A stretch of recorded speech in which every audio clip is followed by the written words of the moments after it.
Hello everyone, welcome back to another episode of the NBL News Podcast. Today, got the biggest baller of guests, the biggest guest I've ever had on this podcast, the one and only LaVar Ball. Thank you very much for joining me, man. Hey, no problem, man. Glad to be here. You obviously landed in Sydney yesterday, is that correct? Yes, yesterday. And you're here for the Big Ballerverse tour. You're going to Sydney, you're going to Auckland and Wellington. Tell me about the tour. Why are you coming back down under, man? Man, because like I told him, I ain't local, I'm global. I got to get across the world. That's what I got to relate like that. It's a real thing out here, man. I don't want to go from city to city in the U.S. I want to go from country to country. Yeah, exactly. I want to ask, though, I'm currently based in Melbourne. Why don't you come down to Melbourne, man? Hoops capital's best city down under. You know, why don't you come to Melbourne? Hey, man, if my boys got time for that, I'm coming everywhere we can go. Shoot. That's good. You've obviously been here before with your son LaMelo back in 2019. You're here for, I think, a month or two. What was your favorite part about Australia, the small amount of time you're here? Hey, the small amount, the best part about this, man, like I said, all places are the same to me, but the people. It's just the people around, it's a beautiful thing, man. I love it. So that's why I tell people about places, man. It's not really the scenery for me. It's just meeting different people. That's real nice to me. I love that.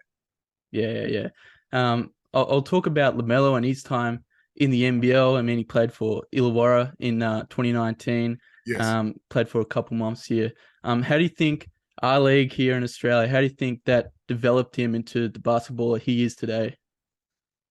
Man, that's a good thing. Like I said, man, Melo's always been developed like that. You know, he's been a pro since he's been 16. That's what people don't understand. So it don't matter where he go. He just want to play the game. And anywhere he goes, he going to get better on his own, no matter who he play against. So it's as far as developing, man, playing basketball, you can be physically good, but your mindset got to be good. And I instilled that in him at a very young age. So it's not about him being young and having to develop. It's just making people better around him. That's his key point. How do you think his experience from playing in Lithuania when he was 16 differs from his time playing in Australia here? Well, it was definitely way better. You know, you got to understand he was 16 in Lithuania. The gym is smaller. Your mindset's a little different. The guys really ain't paying you like that. And to come over here, everything is completely different. The gym is bigger. Got a nice place to stay on his own. I'm not here with him, but he's like, okay, you're getting paid. You're living across the street from the beach. The weather is great. The people is great. The arena, the atmosphere is, I mean, it's a beautiful thing. So you have to go to Lithuania to really appreciate it when you come over here to Australia. Yeah, for sure.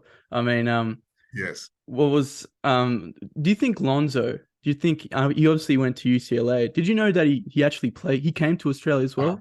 He played some preseason games here against some NBL teams as well. I think they went to Sydney and they was climbing at that bridge. Yeah, that's right. Sydney Harbour Bridge, yeah. Tech, you better get off that bridge. You ain't got no use going up there trying to do nothing. You will get killed going climbing the stairs and all that. Yeah, but he did come here, so yes. I think it was maybe 20. When did he play for UCLA? Was it 2017? 18. 18. 18. Do you think? 18. I forget now, but I think it was 17. Yeah, 17. Yeah. Do you think he would have benefited playing in the NBL more over college? How do you compare NBL and college and those experience? Lonzo playing in college and LaMelo's experience in the NBL. My thing is this, man. It doesn't matter whether you're in college or the NBL. It don't matter. The only way you get better is playing against people. What division it is, it doesn't matter because the game is the same. I mean, if you understand pick and rolls and stuff like that, the game ain't too much going to change. You just got to have a good IQ as far as passing that ball. It's simple, but I think you look at it and you put it the same way. Here it is. Lonzo went to college. Second pick. Melo over in Australia, third pick. So who's to say which way is right? Yeah, exactly. So they both right. Yeah, and they both don't develop. It depends. It depends on the person. If you had a fourth son that was younger than LaMelo, and they had the choice between NBL and college, what would you choose? What would you say is the best option for them if you had an import for them? What would you say? I would say, of course, the best is over here in Australia, overseas. That's right. That's why you getting paid and you ain't got to do no classes. That's right. Man, Melo didn't have to concentrate on no goddamn chemistry tests and no Spanish and no other stuff, biology, which he not gonna use. And you happen to get paid too, so that's fine. But you get to practice full-time basketball. In college, ain't no full-time basketball. In college, want to make it seem like, okay, you guys have to come through us in order to get to the NBA. That's the only reason why these guys go to college, because they don't want to go to class. They've been playing sports all their life. They want to play basketball. So what better thing to do is go play professionally and get paid for something that you go to college, you're not getting paid for that. Yeah. So if I had anybody, I would say, hey, if you got the opportunity, go across the seas and get that experience in playing. Because there's different styles and different things you can learn, and you grow up a lot quicker. But when you can dial in on something and don't have all these other distractions or other things you got to do, and it has nothing to pertain to basketball, that's why Melo's so good. At a young age, 16, he was over there in Lithuania. While people was going to class, he was in the gym. Yeah, exactly. He had that step before everyone else. And see, in America, you go to high school for 4 years. Yeah. But when you got a brand and you got some money, you can take an American overseas. I ain't got no brand. They ain't letting us come over here and do nothing. But as long as you got the triple Bs, we come over here, the notoriety, So now my son can get over here and do like the guys do, like the Ricky Rubios and the Tony Parkers. They get in these academies and this other stuff real early. Because they don't have like the college system that we have, high school, then go to college. So they get academies and then they get on these pro teams, whether it be their second division or third division, and trying to make it to the first team. That's exactly how you do over here. That's I mean, it's very successful because you can tell the IQ of these young guys is very high over here. That's where you get your Luka Doncic. Look at all the players now that's in the NBA for the U.S. God dang, the killers is goddamn.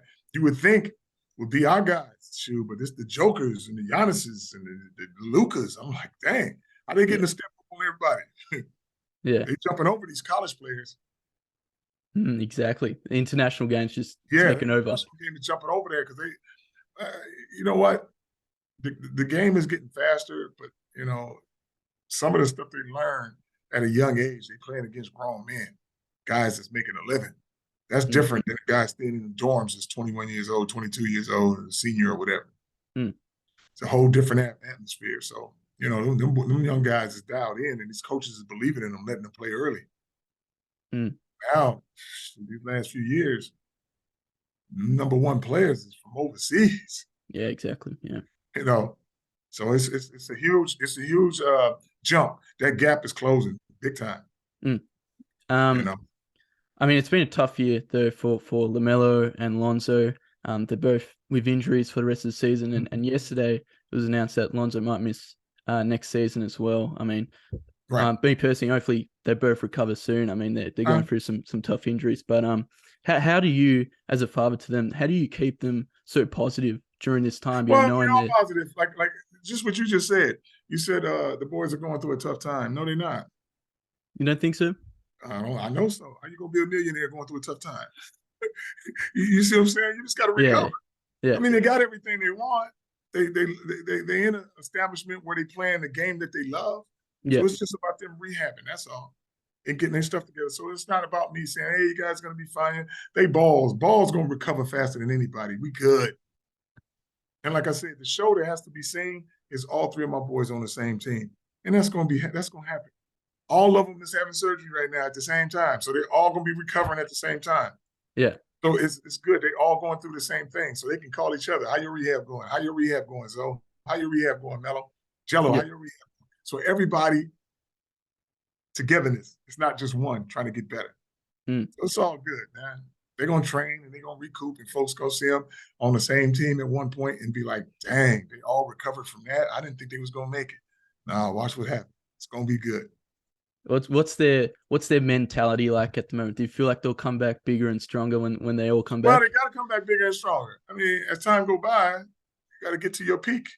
And then as you get to your peak, and then you get 30, 35, 36 years old, you start declining. So you got Right now, they're still going up.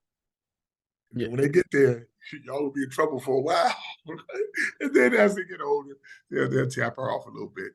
But it's going to be good, man. They got the right mentality. And it's just like, you know what? I just got to do the right things. The surgeries come first, and then you start to rehab and get better each week, each month. And it goes from there. But their mindset won't allow them to just be like, it's career ending. I'm done. I ain't going to do it no more. Nah. They know the big picture. They know they're coming back, and that they're going to when be they come really back, good players. here's the thing. They're good by themselves. But together, they're great. And when they all link up together, that's when everybody's going to see the world's greatest show on earth. Indeed. What about LiAngelo? Your son, he's only played a few games in the G League this year, I believe. What do you think is next for his career? I mean, he started off the year really well. He played in the Hornets preseason game, a couple for them. Right. What's next for him? Do you think he stays in the G League or no, even come back here to Australia? Come to Australia? He a ball boy. He ain't staying in no G League. The Hornets had the rights to him for 2 years. Yeah. So he couldn't do nothing. He couldn't go nowhere. They could play him or not play him. It's not a big deal. They got the rights to him, so he can't go nowhere. But his 2 years up. He can go somewhere now. So we good. And like I said, if you think all my boys are cut from the same cloth, if Lonzo is a superstar and Melo's a superstar, you don't think Jello's a superstar? The games that he played and started, 20 minutes, we're getting 20-something points. And then he don't play again the next game or whatever. But the time they do give him, he's shining. And like I said, you can't stop no star from shining. That light going to come through that keyhole, the bottom of the door. You can't stop it. So my boys will link up. That 2024 year, be looking for all them ball boys to be on the same team. I mean, how proud are you to see them all? Hey, I don't want to interrupt you, but the only time I interrupt you, that's if I got an important call. And hold on. Melo Dip, what's up, baby? I'm in Australia doing my thing, man. Hey, say hello to one of my guys. I'm getting interviewed at the radio right now, man. I told him I gotta answer this call. This is my son. Say what's up. LaMelo, what's up, man? Yes. What's going on? Hey, that's the only time I answer my phone in the middle of a radio thing. Hey, it's only if my boy Melo on deck, man. Good to see you smiling and wilding, boy. I love you, son. I love you. Hey, man, let me get back to you. Let me finish this thing, man. But I'm going to holler at you. I'm just letting you know I touched down. That's why. Take care of yourself, son. I love you, man. All right, that's my boy. That's all good, man. That's good to see, Mel. I usually don't do no interruptions, but when my voice call, I don't care what I'm doing. I got to answer. I understand. I mean, it's good to see him happy there. Yeah. That's my, he just had a surgery and stuff like that, man. But he's checking on his pops. We family, we close. That's how we get out, man. That's why people don't understand. Did you see how big he was smiling? So, how you smiling going through a tough time? Ain't no tough time. It's just a time. That's what people don't say. This, man, your boys are going through such a tough time. It's part of life. It's how you recover from what's going on. But if you ain't, a tough time is different for me. That's why I explain to my boys. A tough time is not having enough income to take care of your family, or you can't survive on your own. That's a tough time. Tough time recovering, and you got millions of dollars in the bank, and you ain't got to worry about no bills or nothing. That's tough. Shoot, I like to have a tough time. Sure, you feel me? But when you got to take care of a family, let's say you got 3 or 4 kids and one person working in the house, and you staying in this 1-bedroom apartment, that's a tough time. Ain't no tough time recovering with millions of dollars of right, people doing whatever you've done. It's not tough. I was going to say before, how proud are you to see all your sons play in the NBA? I mean, even if it's preseason. Well, here's the thing what people don't understand. I'm not proud to say, you know what, my boys is in the NBA now, they playing, I'm so proud of them. And I was proud when my boys came out the womb. And that ain't never changed. So as soon as they came out, I was proud. And I ain't never wavered where I'm not proud. So it ain't going to be like, oh, you're making all this money now, you made it to the NBA, oh, I'm so proud of you, son. I've been proud of you since you've been born. All of them.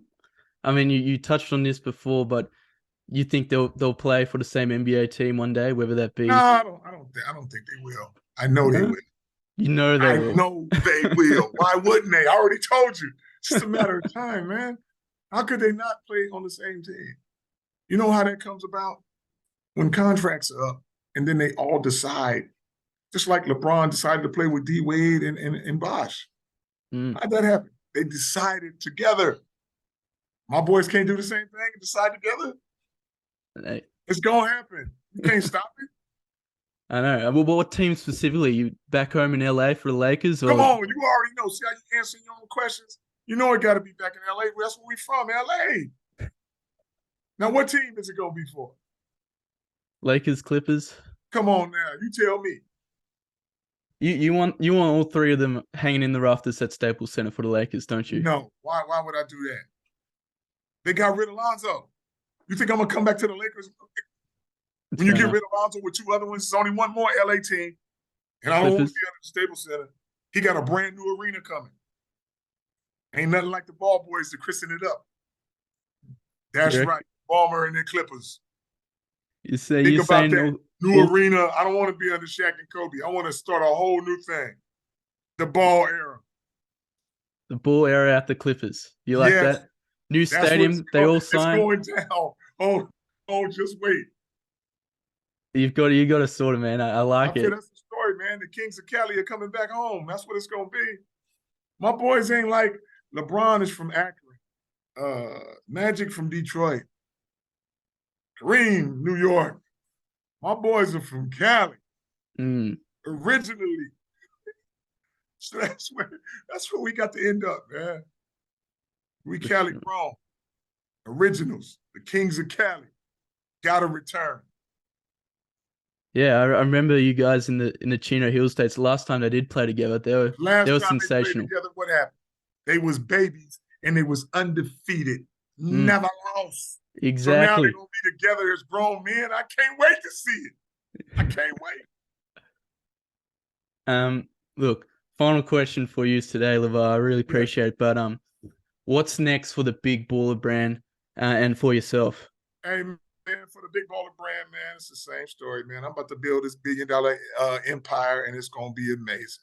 With that Big Ballerverse and some of these guys surround me doing this, just like this with the marketing and this and coming to a whole new country. It's a beautiful thing. So it ain't nothing but going up for the Triple Bs. And the partnerships that we're making right now, it's amazing, man. It's ahead of the curve by a long shot. But like I said before, man, my main thing right here is just to make the Big Baller empire as big as possible. So it ain't no sky's the limit. Ain't no limit for this. So we're just going to keep moving and grooving. So any players you want to sign specifically? What's that? Do you want to sign any players to BBB? Hey, I don't know. And like I said, being in a different country, I don't know the circumstances. I might find a guy that's, 6'5" that can really play. You just need an opportunity. I might find a guy that's 7 feet that I really like. I don't know. But from the people that I meet in the camps that I have, and it's something might hit a light bulb for me or something like that. I don't know. But the possibilities, maybe we have let's say I have my camp and then these people get selected to go back home with me, and I'll be like, what's your situation? And they'd be like, man, I don't have much money. I don't have this. Now I'm like, you know what? Come stay with me in the U.S. We get you into school, get you to college, and you be the next star. I don't know how that's going, but it has to happen organically for me. But definitely after, my boys is taken care of and everything, hey, I can easily sign somebody else. I'll be looking for some other people for sure, But like I said, it's got to be a feeling that I feel about that I'm like, dude, I can really help this person or help this kid. You just need a certain little guidance and go from there. You might run into a guy, let's say that don't have no family, but 17 years old, 18 years old. And I say, yo, come to the U.S. now. In the off season, you 18, 19, you playing at my gym that I just built at my house, and you 18 playing against Melo and Lonzo and Jello and the friends that they got. So now you got all these pros in there, and you got this up-and-coming guy that I took a hold to. So that could happen too. These are, a lot of things could happen, man. It's a crazy thing. And I'm looking forward to it. I'm looking forward to what you do in the next few years. Enjoy your time in Australia. Thank you very much for spending time with me. I appreciate you much, man. Take care of yourself. Thank you very much, LaVar. Big Ball is out.